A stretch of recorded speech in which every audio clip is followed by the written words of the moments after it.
Unified 911, anong matutulong namin sa'yo? Anya ti maitulong mi ken kapo. Anong may tatabang ko sa imo? Unsay akong Magandang araw, bagong Pilipinas. Ako ang inyong alagadang batas, tagataguyod ng Balitang Pulis. Ako po si Patrolman Edwin Baris. Maghahatid sa inyo ng tamang balita, kwento ng pulis at serbisyo para sa mamamayan.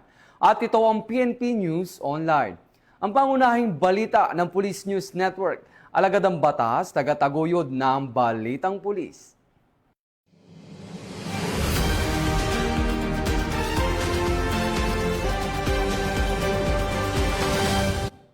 Narito ang mga balitang hatid ng ating PNN correspondents mula sa iba't ibang panig ng bansa.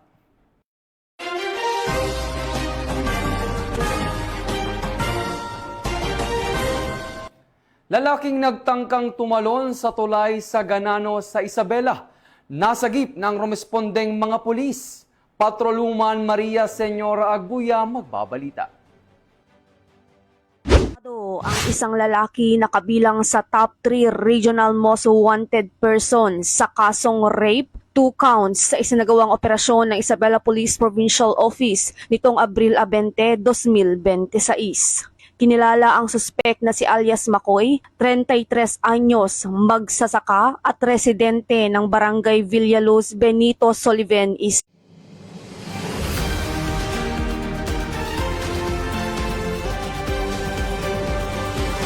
Arestado ang isang lalaki na kabilang sa top 3 regional most wanted person sa kasong rape, 2 counts sa isinagawang operasyon ng Isabela Police Provincial Office nitong Abril 20, 2026.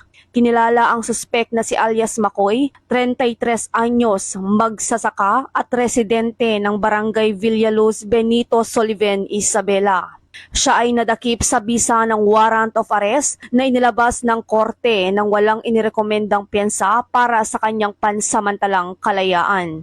Pinangunahan ng operasyon ng Benito Soliven Municipal Police Station, katuwang ang iba pang unit ng PNP.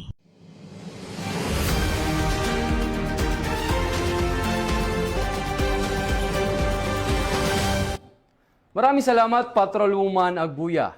Upang palakasin ang police visibility at serbisyo publiko, bagong pangpatrolyang sasakyan ipinamahagi sa Police Regional Office 10. Ilan sa mga tatanggap ay ang Valencia City Police Station, Tourist Police ng Camiguin, Cagayan de Oro City Police Office at Iligan City Police Office. Magbabalita dyan si Patrolwoman Jane Rose Buhol. Formal na ipinamahagi ng Police Regional Office 10 ang 5 bagong troop carriers sa iba't ibang unit sa rehiyon sa ginanap na blessing at turnover ceremony noong Abril 20, 2026 sa Camp Alagar, Lapasan, Cagayan de Oro City. Ang mga sasakyan na personal carrier Mitsubishi Triton ay may kabuuang halagang 10.75 million pesos at ipinagkaloob ng National Headquarters sa ilalim ng pondo para sa fiscal year 2024. Ipinamahagi ang unit sa Valencia City Police Station, Tourist Police Unit ng Camiguin, Cagayan de Oro City Police Office at Iligan City Police Office upang higit na mapalakas ang police visibility at response capability, partikular sa mga tourist area at malalayong komunidad. Ayon kay Police Brigadier General Christopher N. Abrahano, makatutulong ang mga bagong sasakyan sa mas mabilis at epesyenteng pagtugon sa mga insidente, gayon din sa pagpapaigting ng patrol operations sa buong Northern Mindanao. Dagdag pa ng opisyal, inaasahang pangangalagaan at gagamitin ng wasto ng mga unit ang mga sasakyan upang higit na mapabuti ang serbisyo sa publiko at mapanatili ang kapayapaan at kaayusan sa rehiyon. Mula dito sa inyong higalang pulis, Regional Office 10 Public Information Office. Ako ang inyong PNN correspondent, Patrolwoman Jane Rose Bohol, alagad ng batas, tagataguyod ng Balitang Pulis. Maraming salamat, Patrolwoman Bohol. Upang mas mapalakas ang ugnayan ng pulis at komunidad at masiguro ang seguridad sa kanilang nasasakupan, bagong Police Community Precinct ng Tadian Municipal Police Station binuksan na. Ibabalita yan ni Police Corporal Marjorie Ngiteo. Mapatibay ang ugnayan sa komunidad, bagong Police Community Precinct ng Tadjan nabuksan. Pinalakas ng Tadjan Municipal Police Station ang pakikipag-ugnayan nito sa komunidad sa pamamagitan ng inaugurasyon at pagbabasbas ng bago nitong Police Community Precinct sa Sitio Tumpakan, Barangay Kagubatan, Tadjan Mountain Province noong April 17, 2026. Inilalapit ng bagong PCP ang serbisyong pulisya sa mamamayan. Pinapabuti nito ang accessibility, pinapabilis ang oras ng pagtugon at pinatitibay ang tiwala sa pagitan ng pulisya at komunidad. Magsisilbi itong pasilidad sa 6 na barangay at ito ay ang Kadadanan, Dakodak, Lenga, Pandayan, Kagubatan at Banaaw ng Tadjan. Malugod naman na tinanggap ni Mayor Consuelo Masweng, mayor ng Tadjan, ang bagong PCP at ipinahayag ang kanyang buong suporta. Aniya, mas may lalapit nito ang serbisyong pulisya sa komunidad at mapapalakas ang kampanya sa impormasyon at edukasyon. Binigyan din naman ng pulisya ng Mountain Province na hindi kayang mag-isa ang pulisya sa pagpapanatili ng kapayapaan. Hinimok ang komunidad na makibahagi at makipagtulungan. Ipinahayag ng opisyal ng barangay at munisipyo ng Tadjan ang kanilang pasasalamat at suporta. Binigyan din nila ang kahalagan ng binadang at tinulong sa pagbuo ng isang mas ligtas at mas maunlad na Tadjan. Mula dito sa Bontoc Mountain Province, ako ang inyong PNN correspondent, Police Corporal Marjorie Ngiteo, alagad ng batas, tagataguyod ng Balitang Pulis. Maraming salamat, Police Corporal Ngiteo. Arestado ang isang 29 anyos na lalaki sa isang bus terminal sa Pasay City na pinaniwala ang membro umano ng New People's Army na sangkot sa pag-atake sa ilang membro ng Citizen Armed Force Geographical Unit o CAPGU sa Northern Samar. Muling tinutukan niya ni Patrolman Don Brosas. Sa Pasay City ang isang 29 anyos na lalaki na iniinalang miyembro ng New People's Army at sangkot umano sa serye ng pag-atake laban sa tropa ng pamahalaan sa Northern Samar. Sa ulat, nadakip ng mga tauhan ng Southern Police District Special Operations Unit ang sospek na kinilalang si alias Bello sa isang bus terminal pasado alas 7 ng gabi. Ayon sa ulat, kabilang ang sospek sa Eastern Visayas Regional Party Committee ng CPP-NPA at iniuugnay sa ilang pag-atake kabilang ang ambush sa sundalo noong 9 ng Hunyo taong 2018 sa Las Navas, Northern Samar. Sinabi rin ng SPD na top 8 most wanted ang suspect sa nasabing probinsya at nahaharap sa kasong attempted murder mula pa noong 2021. Halos 5 taon umanong nagtago ang akusado at pansamantalang namasukan bilang security guard sa Metro Manila bago na aresto habang patungo umano sa Olongapo. Sa kasalukuyan nasa kustudiya ng SPD ang suspect habang hinihintay ang commitment order mula sa korte. Patuloy naman ang pinaigting na operasyon ng PNP laban sa mga wanted persons at armadong grupo habang hinihikayat ang publiko na makipagtulungan sa pamamagitan ng pagbibigay ng impormasyon upang mapanatili ang kapayapaan at seguridad sa bansa. Ito ang bagong PNP para sa bagong Pilipinas. Serbisyong mabilis, tapat at nararamdaman. Maraming salamat, Patrolman Brosas. Arestado ang 5 individual sa isinagawang entrapment operation ng Criminal Investigation and Detection Group ng Regional Field Unit 4A dahil sa ilegal na pagbebenta ng alkohol na nagkakahalaga ng mahigit 800,000 pesos. Muling tinutukan niya ni Patrolman Don Brosas. Ang 5 suspect sa isinagawang entrapment operation ng Criminal Investigation and Detection Group, Regional Field Unit 4A, katuwang ang Department of Trade Industry, E-Commerce Bureau sa Barangay San Antonio, Binyan City, Laguna. Kinilala mga suspect sa alias na Louie, Mike, Ray, Ed at Rick, na pawang empleyado ng isang warehouse. Nadakip ang mga ito habang aktong nagbebenta ng Delcross isopropyl alcohol na hindi rehistrado sa Food and Drug Administration at walang kaukulang permit mula sa DTI. Nasabat sa operasyon ang humigit kumulang 1,244 galon ng produkto na nagkakahalaga ng 808,600 pesos. Ayon kay CADG Director Police Major General Robert Alexander Morico II, paglabag ito sa Republic Act 7394 o Consumer Act of the Philippines at Republic Act 9711 o Food and Drug Administration Act of 2009. Ang operasyon ay nakaangkla sa PNP Focus Agenda partikular sa Enhanced Managing Police Operations at Integrity Monitoring upang maprotektahan ang publiko laban sa mapanlinlang at delikadong produkto.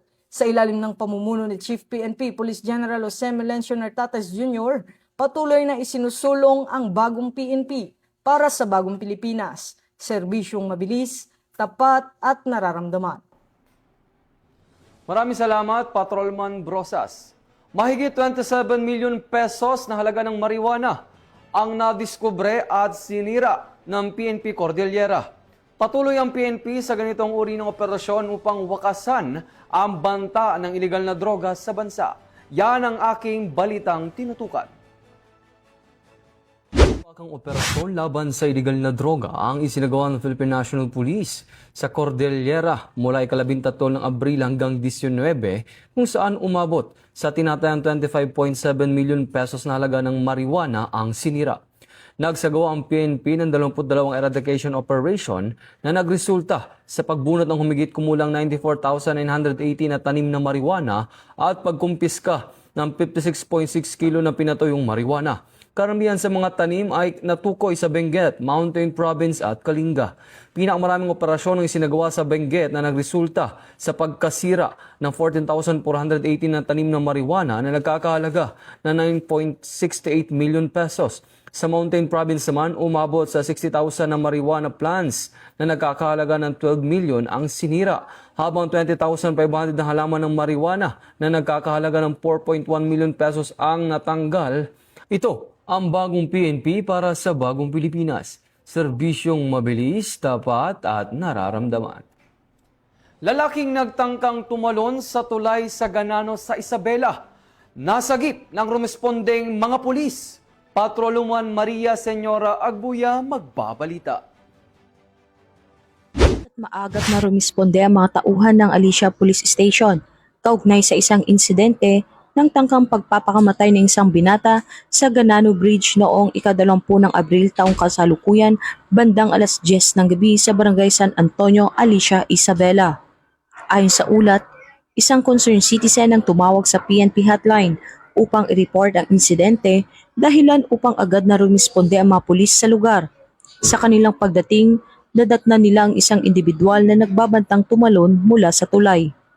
Kaagad namang nakipag-ugnayan ng Alicia PNP sa Bureau of Fire Protection at Municipal Disaster Risk Reduction and Management Council ng Alicia upang magsagawa ng rescue operation. Sa isinagawang operasyon, isang pulis ang buong tapang na lumapit sa nasabing individual upang kausapin at pakalmahin ito.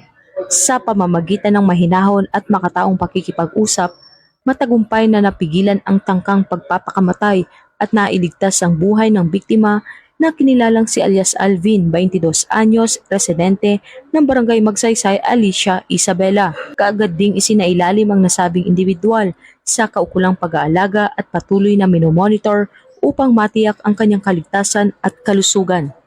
Samantala, muling pinatunayan ng Alicia PNP ang kanilang dedikasyon hindi lamang sa pagpapatupad ng batas, kundi pati na rin sa pagprotekta at pagligtas ng buhay ng bawat mamamayan. Ayon kay Police Colonel Manuel B. Bringas, Provincial Director ng Isabela Police Provincial Office, patunay ang insidenteng ito na ang kapulisan ay hindi lamang tagapagpatupad ng batas, kundi tagapagligtas din ng buhay. Sa maagap at makataong aksyon, ang Bringas Model, Act Fast, Act Smart at Act with Integrity, na iwasan ang trahedya at natiyak ang kaligtasan ng mamamayan. Ito po si Patrolwoman Maria Senyora Jimenez Agbuya mula sa Isabela Police Provincial Office, nag-uulat para sa bagong PNP, para sa bagong Pilipinas na may serbisyong mabilis, tapat at nararamdaman.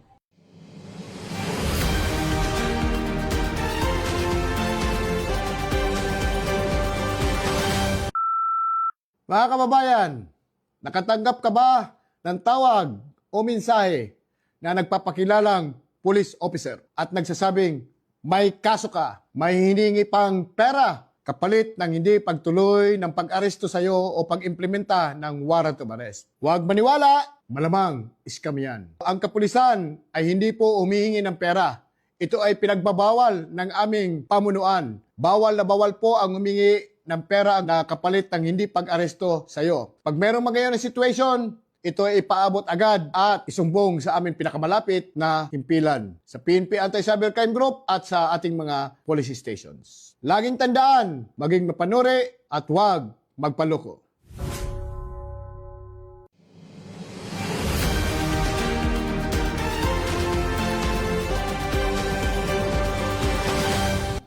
At yan ang mga balitang nakalap ng ating mga PNN correspondents mula Luzon, Visayas at Mindanao. Bago tayo magtapos sa ating programa, narito ang ilang tips ngayong tag-init. Una, dalasan ng pag-inom ng tubig. Dahil nakakapawis ang init, mahalagang manatiling hydrated upang mapanatiling maayos ang temperatura ng iyong katawan at makaiwas sa mga heart-related illnesses gaya ng heat stroke. Magdamit ng mga kasuotang may manipis at komportableng tela. Iwasan ng mga kasuotang masisikip at may makapal at mabigat na tela gaya ng maong at leather dahil natatrap ng mga ito ang init sa pawis sa katawan. Gumamit ng payong, pamaypay o sombrero kapag lalabas ng bahay. I-ready ang mga pananggalang sa init. Ugaliing magdala ng mga kagamitang makapagbabawas ng init sa inyong nararamdaman. Iwasan ang pagbibilad sa araw kahit may pananggalang sa init. Hanggat maaari ay umiwas sa matagal at direktang pagbibilad sa araw. Kung nasa labas, sikaping manatili sa mga lugar na may lilim. Manatiling ligtas sa mga ka-PNN sa kabila ng banta ng mainit na panahon. Sakaling may emergency, idaya lang ang 911 sa inyong mga telepono. At ang inyong pulis at iba pang sangay ng pamahalaan ay handang tumulong sa inyo.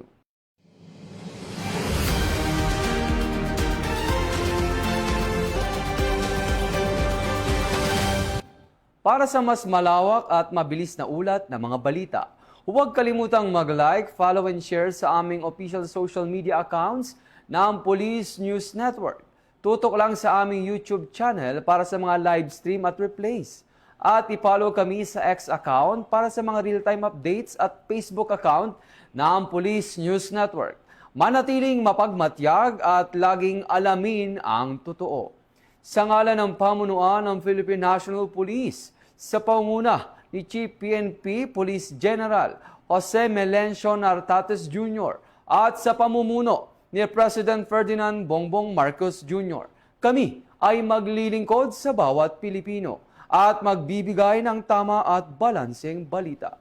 Mula rito sa tanggapan ng tagapag-ugnay ng Pambansang Pulisya, kami ang inyong alagadang batas, tagataguyod ng Balitang Pulis. Ako ang inyong tagapag-ugnay, Patrolman Edwin Baris.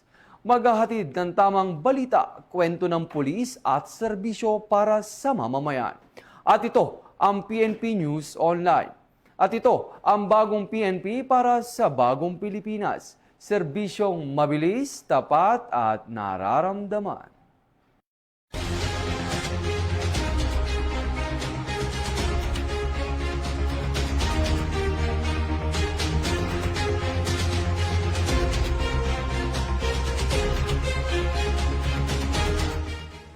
Police News Network, alagad ng batas, tagapagtaguyod ng balitang pulis.